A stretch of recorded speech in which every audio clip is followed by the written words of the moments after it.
Healthy था, जो कि ज़्यादा हाई नहीं था, शुगर नॉर्मल था, और इनको लेफ्ट साइड में हाथ और पैर में कमजोरी थी। हाथ में इनकी इतनी कमजोरी थी कि हाथ बिल्कुल भी काम नहीं कर रहा था, वो बिल्कुल ना साइड में हिल रहा था ना ऊपर उठ रहा था। जो पैर था, पैर में भी कमजोरी थी इतनी कि वो बिस्तर में तो हिला पा रहे थे लेकिन ऊपर नहीं उठा पा रहे थे, और साथ में चेहरे पे भी कमजोरी थी। तो हमें एकदम से शक हुआ कि पेशेंट को स्ट्रोक यानी क्लॉटिंग लगा हुआ है, और हमने इमीडिएटली स्ट्रोक टीम को मोबिलाइज किया। और स्ट्रोक टीम मोबिलाइज होते ही तुरंत पेशेंट का एमआरआई, ब्रेन का एमआरआई कराया गया, जिसमें कि हमें ये क्लॉटिंग दिखाई दी, जो कि ये वाइट आप देख पा रहे हैं इस फिल्म में, वो थी। जैसे ही हमें पता लगा कि स्ट्रोक है और पेशेंट का हमें एलिजिबिलिटी थी वो स्ट्रोक वाला इंजेक्शन देने के लिए, जिससे कि हम उनकी ब्रेन की ब्लॉकेज को खोल सकते हैं, हमने तुरंत उनसे कंसेंट लेने के बाद वो इंजेक्शन देना चालू किया। इंजेक्शन जब दे रहे थे, उस इंजेक्शन की जो डोज होती है उसका 10% डोज तो एकदम से दिया जाता है, बाकी 90% डोज 1 घंटे के दौरान में दिया जाता है। डोज देते पेशेंट पारस हॉस्पिटल में आया था कल पहले।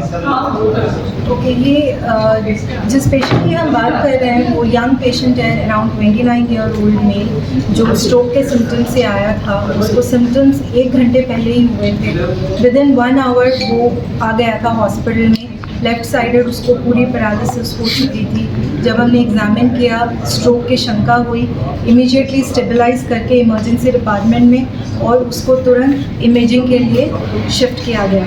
इमेजिंग में जो हमारी शंका थी कि स्ट्रोक हो सकता है पेशेंट को, तो उसको वो क्लॉट निकला, और क्लॉट निकलते ही हमने सारे पेशेंट के जो रिलेटिव्स हैं उनके साथ पूरी जानकारी ली और उनको बताया कि आगे हमें क्या ट्रीटमेंट करना है। तो वो स्ट्रोक का जो वो क्लॉट है उसको ब्रेक करने की जो दवाई है वो तुरंत स्टार्ट करने सबसे ज़रूरी होती है, जिसको हम थ्रोम्बोलिसिस बोलते हैं। वो जो विदिन 3 से 4.5 घंटे के बीच में जब सिम्टम्स डेवलप होते हैं उसके बीच में जल्दी से जल्दी देना चाहिए, जिसको हम विंडो पीरियड बोलते हैं, 3 से 4.5 घंटा। तो पेशेंट के रिलेटिव्स ने कंसेंट दिया और इमीडिएटली ये थ्रोम्बोलिसिस स्टार्ट हुआ और पेशेंट को ऑब्जर्वेशन में रखा गया। और जैसे हम ऑब्जर्व कर रहे थे और मॉनिटर कर रहे थे पेशेंट को, तो हमें समझ में आया कि वो इंजेक्शन लेने के वजह से पेशेंट की रिकवरी काफ़ी अच्छी हुई।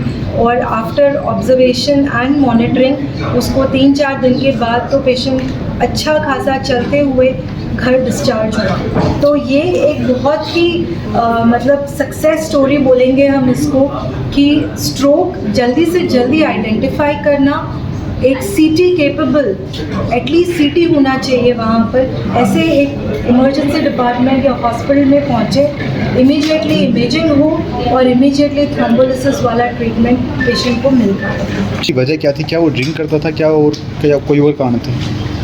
जैसे कोई भी स्ट्रोक होता है, जैसे हम किसी भी पेशेंट को होता है, तो हमारे 2-3 चीज़ें होती हैं। एक हम बोलते हैं मॉडिफाइबल रिस्क फैक्टर, एक बोलते हैं नॉन मॉडिफाइबल रिस्क फैक्टर। अब जैसे एज है, जैसे जैसे हमारा एज बढ़ेगा स्ट्रोक होने के चांस बढ़ते हैं, बट हम एज को कम नहीं कर सकते। वैसे ही जैसे एथनिसिटी, जैसे इंडियंस हैं, अफ्रीकन्स हैं, इन लोगों में ज़्यादा होने के चांस होते हैं, हम उसको भी चेंज नहीं कर सकते। सेक्स में जैसे मेल्स में ज़्यादा होता है, बाद में फीमेल्स में भी बढ़ने लग जाता है इंसिडेंस, बट हम उसको भी चेंज नहीं कर सकते। तो ये चीज़ हमारे अंदर चेंज नहीं कर सकते, बट कुछ होती है जिसको हम बोलते हैं मॉडिफाइबल रिस्क फैक्टर, जिसको हम चेंज कर सकते हैं। जैसे सपोज ब्लड प्रेशर है, मैं अपना, अगर हमारे घर में हिस्ट्री है ब्लड प्रेशर की, तो हम भी अपना ब्लड प्रेशर बीच बीच में नापते रहें, अपने उसको कंट्रोल में, अगर ज़्यादा है तो दवा लें हम उसकी। जैसे शुगर है हमारी, तो शुगर की हमें दवा लें, उसको ध्यान रखें। अगर हमारे बीच बीच में हम अपने जैसे कोलेस्ट्रॉल है और लिपिड है, इसको चेक कराएं, वो बढ़ा है हम उसका ट्रीटमेंट करें। उसके बाद हमारा डाइट है, जैसे स्मोकिंग है, अल्कोहल है, हम इसको जितना अवॉइड करेंगे उतना हमारे लिए बेहतर है। प्लस हमारे खान पीन में जैसे हमारे तेल है, चिकनाहट की चीज़ें कम रहें। तो अगर हम इस पेशेंट का देखते हैं तो इस पेशेंट में ऐसी कुछ भी चीज़ें हमें नहीं मिली, और ये यंग पेशेंट था।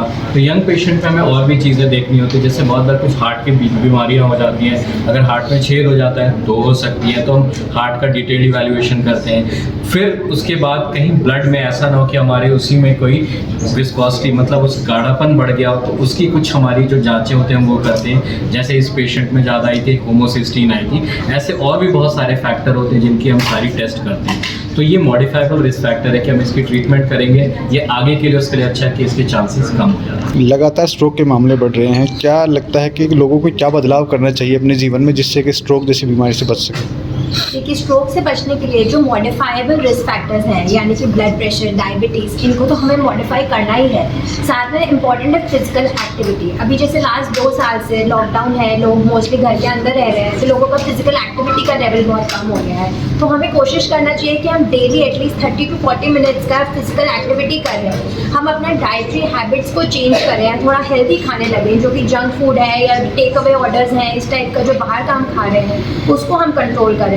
स्मोकिंग, ड्रिंकिंग, इसको कट डाउन करें। कोई ड्रग्स आजकल कॉमन अब्यूज़ होने लगे हैं, इन सब चीज़ों को कट डाउन करने की ज़रूरत है। जिन फैक्टर्स को हम कंट्रोल कर सकते हैं, अपने वेट को कंट्रोल कर सकते हैं, इन फैक्टर्स को चेंज करने की कोशिश करनी चाहिए कि स्ट्रोक के फैक्टर्स हम कंट्रोल करें।